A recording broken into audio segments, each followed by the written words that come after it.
comedian David Boyle, and I'm quitting alcohol. So we did it today. We signed our first lease in Boston. We chose the big place with the backyard, the downstairs kickboxing area, the outside sunroom. We walk in there. We get there today, and the next door neighbor, well, the guy upstairs, they've got a family upstairs, a daughter and a son, and wife and husband. I was speaking to the husband today, getting the lay of the land. How much is the fucking heating bill? How's the traffic on this fucking road? Can I get across there? What's the school like? I had a chat with this guy for about 20 minutes, just really picking his brain, figuring out what's going on, seeing if this place is the right place. The guy was such a nice guy. He almost fucking put me over the line himself.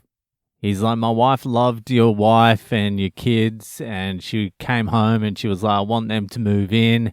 I hope you move in. He's a Boston guy as well, born and raised, then moved out to LA and then came back to Boston. It's helpful if your neighbors are nice. So that was before we signed the lease. What else did I ask him?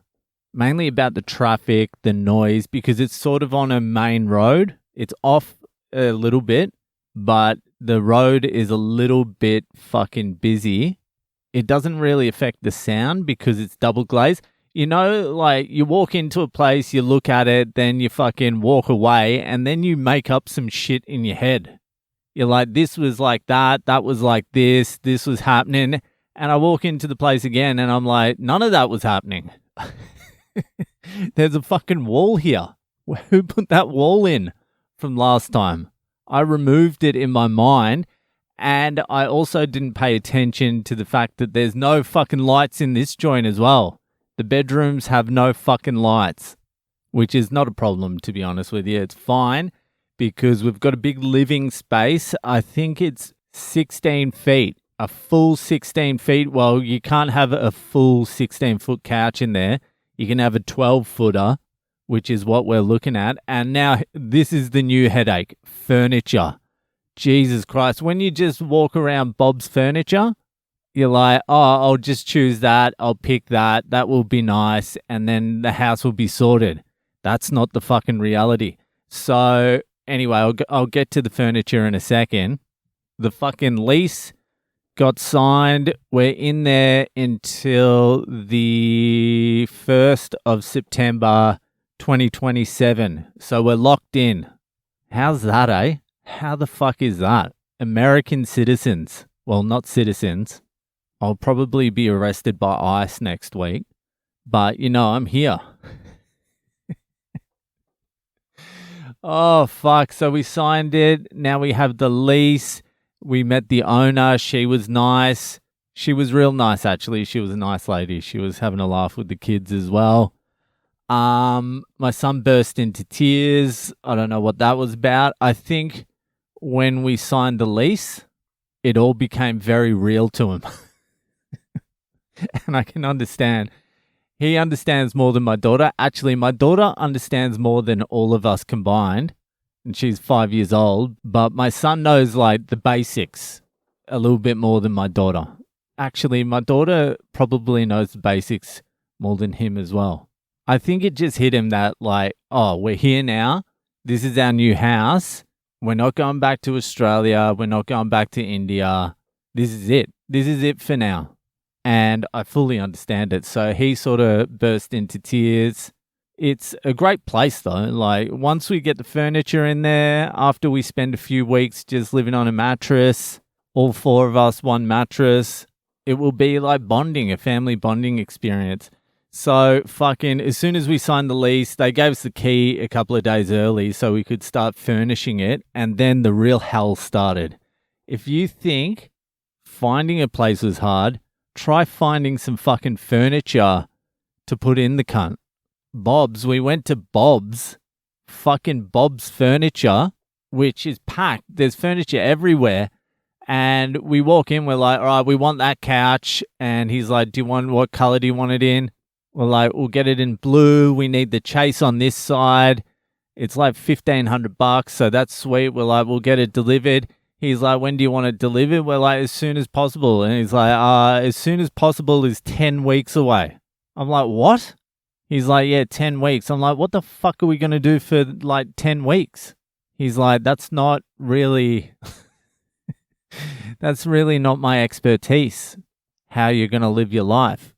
I'm like, well, what else can we choose from? Can we get that couch? He's like, that one's 6 weeks wait. I'm like, well, what about this piece of shit that I don't want? He's like, that's a month. I'm like, well, what can we get, Bob? What can we fucking get here? He's like, you can get that. And I'm like, what, that $3,500 couch? I'm like, no, thank you. No, thank you very much. And then I'm like, all right, let's not worry about couches today. Couches aren't necessary. Let's go get a fucking bed.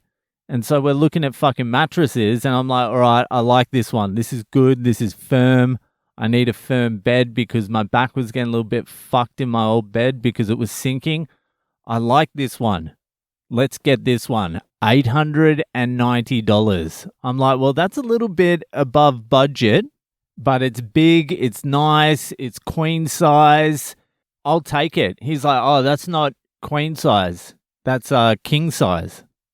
I'm like, but it says queen here. He's like, yeah, but it's not. It's a king size. I'm like, well, what size is queen size? And he points to a queen size. I'm like, that's too small now that I've sat on a fucking king size. How much is the king size? $1,200. Just for the fucking mattress? Or do I get your shirt too, cunt? So I'm like, all right, fuck mattresses for now. Let's look at lamps. Let's look at something that's affordable. Jesus Christ. I'm like, Bob, that wasn't his name, but we're in Bob's Furniture.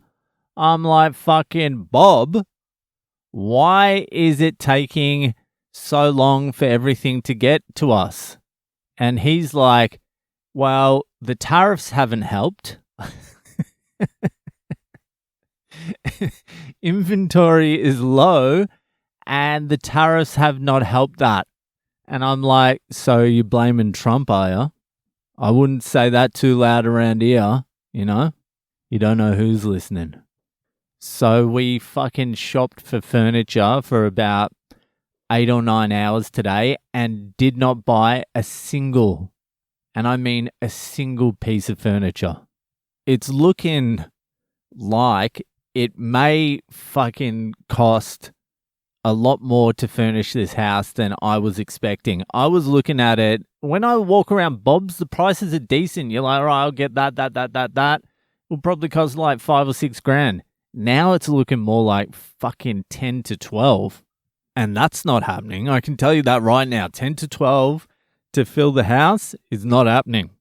So now we're like looking at a couple of good things, like a nice couch and a nice bed for us. And the kids can sleep on anything. They're resilient. They've still got fucking nimble, soft bones.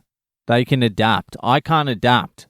I need something firm and I need something good. So our mattress is not negotiable and the couch isn't negotiable as well. We need a good couch, but if we can keep it cheap, we'll keep it cheap. The rest of it, who gives a fuck? The spare room, fucking chuck a bed bug mattress in there. I don't give a shit. Desk, any of it. I don't care. TVs are cheap. Thank fuck. Thank fuck TVs are cheap. Rugs, you might as well just fucking curl it up and jam it in my asshole. They're so fucking expensive. Fuck me with a rug. They're like $300 to $500 for a rug, and we need to buy like 4 rugs. Fuck you. I'm putting rubber on the bottom of my fucking couch whenever I fucking get it. And that's it. You're getting floorboard and fucking nothing. And lamps. I was like, we'll just fucking bang a few lamps in there. That should be like $20 a lamp, something like that. I'm looking at lamps. They're $100 and shit. I'm like, I'm going to have to wait till a Chinese guy gets fucking raided and get his reading lamps on the cheap of Facebook Marketplace. I don't know what the fuck's going to happen. But we can't stay at my wife's cousin's place any longer. And without any furniture, we can't stay at ours. So we might be sleeping in the car for a little while. Anyway, we've got a Halloween party tomorrow. That should perk the kids up. The kids have been having a fucking absolute ball, but fucking every now and then my son gets emotional. But we've got a Halloween party tomorrow with one of my wife's new work friends. They've been interacting via email and we've been invited and it's meant to be fucking epic. So that should be a good experience. Get the kids out there, fucking get them some fucking sugar, get them some experience. Anyway, fucking that'll do for tonight and I'll see you the fuck later.